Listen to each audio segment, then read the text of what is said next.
on time, and if you are new to Science Circle or haven't been here in a while, the speaker, like today, me, I'm going to be talking in voice, but I'm also going to be showing slides. I love it when people chat.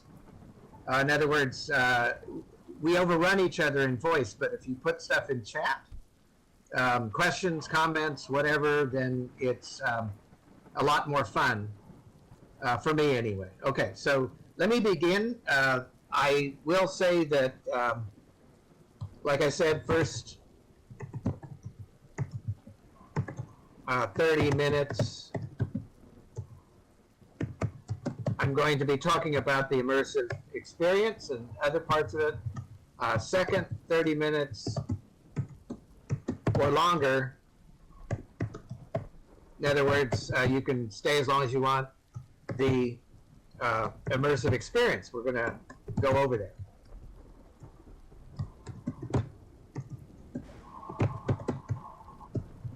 Get everybody started. Okay, so let me welcome to the Science Circle and to this presentation on our Science Circle Moonbase Project, and particularly to an event that is part of the Virtual World's Best Practice Education 2025. The actual events, I'll tell you when they are and such. We've already had one and we've had others, but let me give you kind of a background of how all this got started. We knew back in 2023, or excuse me, back in the fall of 2022, that we'd be celebrating our 15th anniversary, a real big deal, milestone, in 2023. And we had in the past had birthday celebrations here, some nice ones on the 10th anniversary, etc. But we basically said, okay, great, what could we do to celebrate this besides have a party? How could we demonstrate why we should celebrate? Parties, okay. Why we should celebrate? What is it about the Science Circle that we can celebrate? So the idea was we were inspired by this event. This was in around, I think, October of 2022. It was a whole week. We actually had a person with an observatory in Switzerland share observations of the moon. It was a lot of fun. And we said, okay, well, what would it be like if we were actually on the moon? For example, not just observing it, but on the moon, maybe looking back at Earth. And it was kind of like a light bulb went off and we said, oh, it's kind of like this, where we come together worldwide, and that's kind of what Science Circle is. So this was an inspiration for our event. So there were two things that we did starting in 2023, and we talked about them first and then got them started, but both in the early part of March, we had, in other words, our challenge that Chantel gave us was, how can we demonstrate the strengths of Science Circle instead of just celebrate? So we had both a class, essentially what became known as the Mathematics Club or Math Club, start up in March of 23, and the Moonbase, the Science Circle Moonbase group as a project. And if you look on events, they're both going strong. In other words, on this slide, you'll see the actual illustrations for the events back in March 2023 and the illustrations back that are just this month. And then with Sumo gave us kind of an introduction there in February. Okay. So we actually had these events and they've been very successful. So over every Monday, at this time, by the way, on Mondays here on Science Circle Island, the people who are interested in the Moonbase Project have met every Monday without fail for 2 years. Well, how can we meet every Monday? And the idea, yeah. Okay, so the idea is, our inspiring question was, okay, if we were on the moon, how could we live and work sustainably on a moon base. And these are just some of the questions that we have entertained. No question was out of bounds. Yeah, every Monday for an hour without fail for the last 2 years. And these are just some of the questions that we talked about. And no question was out of bounds. Some of them we got started with were kind of straightforward, like, okay, where do we get water? How do we breathe? All that. But then some of them became like, do we invite in other words, if a billionaire gave us $1 billion, would we allow him to come visit just because he's a billionaire? Or what do we do if we have babies on the moon? In other words, all of the types of questions that you would have to ask if you've got people living on the moon. And we've been doing this for, like I said, 2 years. Now, in addition to talking about it, we said, okay, let's visualize what we've learned.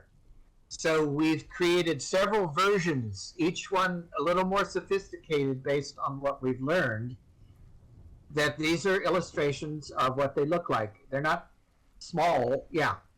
But we're going to talk about, in another event, we're going to talk about, like, why have we kept coming back for every Monday for 2 years. But how do we visualize what we learn? How can we create a moon base that has some of what we've talked about in a visual way, so that we can actually go there and kind of feel like what it's like? Okay, in that time period, we have found that what we're doing is not just something that keeps, in other words, not just something that keeps us coming back every Monday for the last 2 years, but something that's actually maybe relevant to others worldwide. This is a slide that shows, this is actually a slide that, one of the slides from one of our meetings, but it basically says, the moon is becoming exponentially more real to people. There were no missions at all, for example, to the moon in the 80s. And then you have the players that by the way, that you have the players in the 2000s that you would expect. In other words, the national things. You've got NASA, US, ESA, Europe, JAXA, Japan, CNSA, Canada, ISRO, India. In other words, the national players. And then you started getting others. And in the last 5 years, you've got not only the nationals, and lots of them, everything from, like, Nokia in Finland, in other words, commercial companies, UAE, South Korea, you've all of these companies, but you've got universities.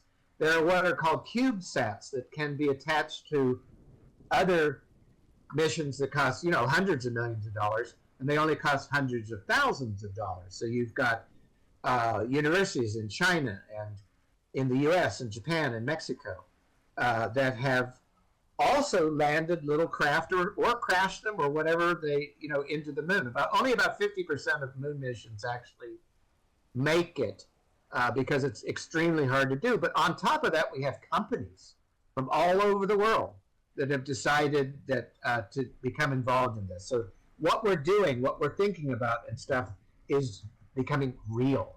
And it will be more so in the next 5 or 10 years. Okay, so by this last a year and a half ago, we basically said, okay, we've learned enough. How do we share what we've learned? The concepts of our group. How do we share what we've learned? Time for another challenge. Let's get this out there in a public way so that we can, for people that can also become inspired and can use this information. Okay, so what better way to do that than in a conference, an educational conference on virtual worlds? If you haven't been to it, this is probably in fact, you could put in chat there, if you know of a conference any bigger than this, even the Second Life birthdays, I'm not sure are bigger than this, is Virtual Worlds Best Practice Education. It's coming up. In fact, it's here now. And it's an educational practice about exactly what we're doing. So it's an ideal venue. Their theme this year is transitions. So we have been to this before. In fact, this is one almost 10 years ago, 2014, where we had traditional presentations just like this one, panels and such. And so it's not our first rodeo, so to speak. We've actually been to these before, so we kind of knew what to expect. And so we were also saying, transitions is right exactly what we're trying to do. We're talking about, in particular, the human transition. Humans working and living off Earth is going to be the next big challenge. In fact, we were just talking about that in the last hour. We're saying it's not just the next big challenge. It may be the greatest challenge that humans have ever faced. And the moon then as the first step. It's also, as I was talking about, a transition in our own group that's been here for now 17 years, not just 15. And so to demonstrate our strengths, to collaborate in a different way, this is the first time we've ever done something like this. We usually do presentations, we've done science fairs, we've done discussions and stuff, but we've never had an ongoing peer-to-peer, collaborative, international, and debates and a lot of stuff. That debates are fairly recent, but all of those sorts of things. But we've never had something like this before. So it's a transition in the way we collaborate in Second Life. Okay, so this year what we did was we submitted proposals for 2 different types of complementary events, and they were both accepted. And so the first one is what's called an immersive experience. And just like what you would expect, it's a place you go. It's a location that you get engaged by being, you immerse in it. It's interactive. And the purpose is like, okay, it may be to solve a particular problem. Chantal in particular likes the Mad P. I don't know if you've ever been to those, but essentially it's like a maze that you go through and you solve problems to get out of it. Well, in this case, it's like, how do you live and work on the moon in a sustainable way? And it must also consider accessibility, because this is an international conference. This is a conference where you may not be able to hear my voice, but you can see things in chat, or there may be different languages. So these events, the first one event occurred last Monday on the 24th, 5 hours, where we had, like Chantal noted, we had 59 people attend that. There's another one coming up on Monday where we've invited people to come, and during this 5 hours, we will have members of our group that are able to answer questions, to help out if you get stuck. Yeah, I do too. It looks like it's going to rain, amen. If you get stuck, to go with you as a guide, anything you want. Now, between you and me, it's open 24/7. You can go there now, which we're going to go. Okay, so it's not necessarily, but these are the times which we have advertised for the conference that our immersive experience is open.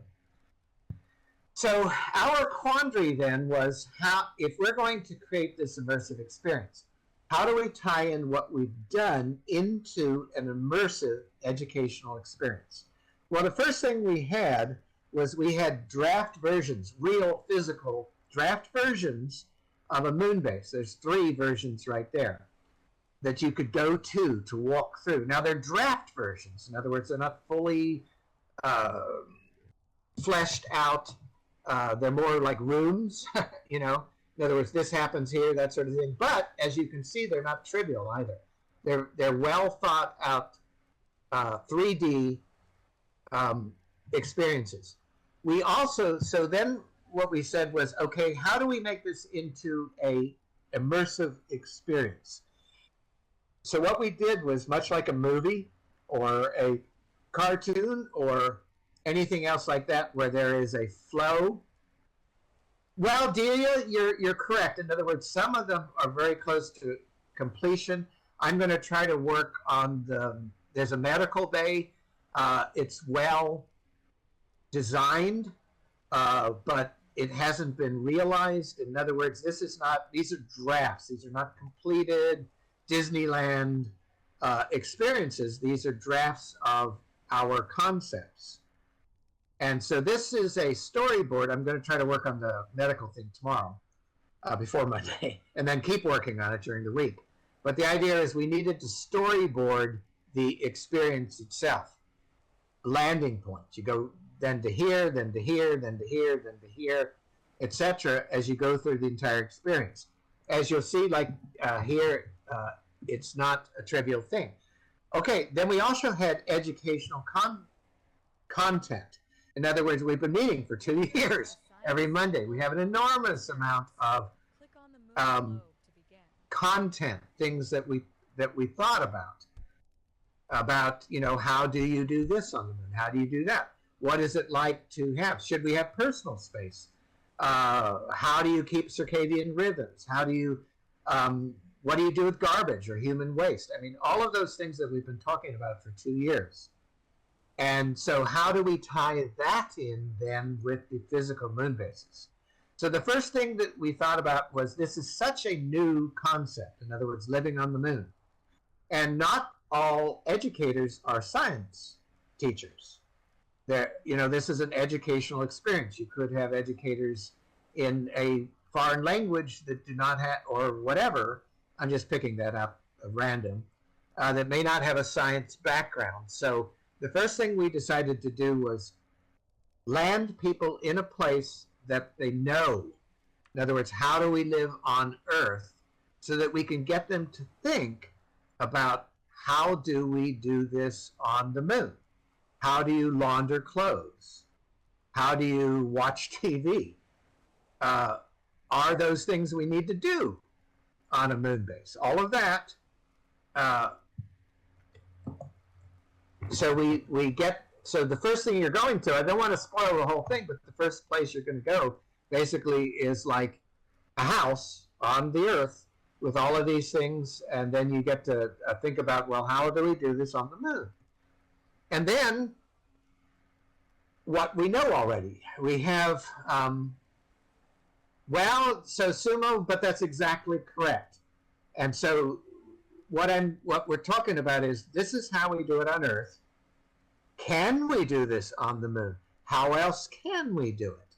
In other words, and as you know, without spoiling it, okay, tagline, you're right. It is a culture. But what kind of culture? We've talked about it being like being on a military ship. We've talked about it but what culture, since we may have many cultures, how do we do that? What kind of culture is it? Is it a family-friendly place or not? Is it a place that, you know, all of those sorts of things we've talked about. And so those are the types of things that we need to reflect in the content part of this. Okay, so since we already know how to live in space, and frankly, living on the moon is more like living in space than it is living on Earth. And we've learned that, we've researched it, we've discussed it with each other. So the first thing we do is we educate visitors about the Earth-Moon system. How is the moon so different than the Earth? Why is it so hazardous? Why? And then we introduce them to a little bit to life in a space station. Now, I will tell you that part is incomplete. We're still working on the space station part, but we've got a lot of the moon stuff going. And then we have to engage people in interactive features, tie all of this together so that we illustrate what we've learned about this in an educational setting. Okay, so we take each of those steps, like, for example, this one right here, and I'm definitely not going to go into all this because I want to go over there. So from the landing point to the life on Earth part, we teleport over there, etc. So what we did was we detailed every one of these steps. What do we need to do? Because remember, we just started out with these moon bases and what we talked about. How do we make this into an immersive experience in an educational setting? Okay, there was a lot to do. We've worked on it for the last 6 months. Okay, I was delighted and scared at the same time to realize that in the news that came out about the conference that we were the first event. And we're still the first event. In other words, our event is on two different days, on the 24th and the 31st. 31st is Monday coming up, which makes our event very visible to the conference because we're the only place to go until the conference actually starts. The first event after this is Beyond Us is on the 2nd, I believe. Okay, now if you're not familiar with the conference, like I said, this is a big. Well, we hope. We've had some good reviews, but that's why I want you to go there so you can give us some feedback. Okay, so the conference itself, let me give you that so that you have that information. Let me give you the program. This is the program. You will find in the program here, this is the, there you go. That's the program that came out just recently. Yeah, there you go, Chantel, in other words for that. By the way, Delia, I'm just giving you free advertising, Delia. One of the events is Delia's builds, which are phenomenal. There are also other complimentary ones in here, but if you count them, there's at least 100 different events, and in the past they've had 2,000 to 3,000 participants in this conference. This is a huge online educational conference. Okay, if you go to yeah, there you go, with posters and stuff. Okay, so these are just the first few. You'll notice that we are the first ones, we meaning the immersive experience, are the first ones up. You see them there on the 24th and the 31st, and then we've got other ones. Okay, so like I said, we have two different types of events, and I'm watching my time, and we're perfectly on time right now for us to go over there. The second of the two events is on April 4th, and it's very different. We were just talking about it in the hour before here, and it's a roundtable discussion. A maximum of 5, we have more people in the audience, but a maximum of 5 people will be up in front, and I hope that people in the audience that aren't up in front, for example, that are part of the group will chime in also. So we're going to, it's basically to foster an open dialogue of shared experience and challenges with the group. And so this is the, you can see that then on the 4th, and if you look on the program, you can, and you click on that particular thing, you will then be able to go see where it is. It's, for example, you don't have to know right now, but it's 10 a.m. It's on April the 4th, Friday, 10 a.m. to 11:30 or 11, whenever they're on a.m. And it is at, which this means nothing to you right now, but it has a link. And essentially, it's the workshop there, Rock Theater, blah, blah, blah. You don't need to know that right now. You just need to be able to go to the program where you can find all of the 100 events over this next week and be able to see it there. Okay. So the other part of this, and I'm almost done with this presentation, then we can go see this, is the other part is how do we present this in a way that it will flow together? How do we make it immersive? Well, so what we had to do is an immersive event. Well, it is. It's incredibly ambitious. It took a long time to plan, a long time to do. I hope you enjoy it. I hope it works. If it doesn't, I'd like some feedback. So, you know, if an elevator gets stuck or anything else, let me know. There are maps now, so you know other people were going. I don't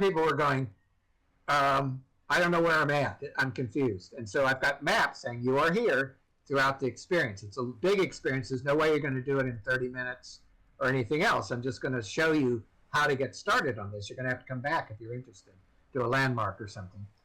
You don't have to start out and do it all over. You can go to any particular part of it. So anyway, an immersive experience, now this is one thing I'd like to do, and then we can go there, is an immersive experience is more than the content. In other words, a haunted house is more than just what's there, for example. So the environment was designed to make you feel in different ways while you were in the experience. In other words, it's not a classroom, it's a immersive experience. It's different than the experience that you get here, for example. And so I'd like to know kind of what you feel, not just what you see. Okay, so let's go there. If you start up in the pavilion behind this amphitheater, go to the astronaut, follow the instructions, and go there. And I don't need to say anything more except that if you get stuck or have a question or whatever, we will be here.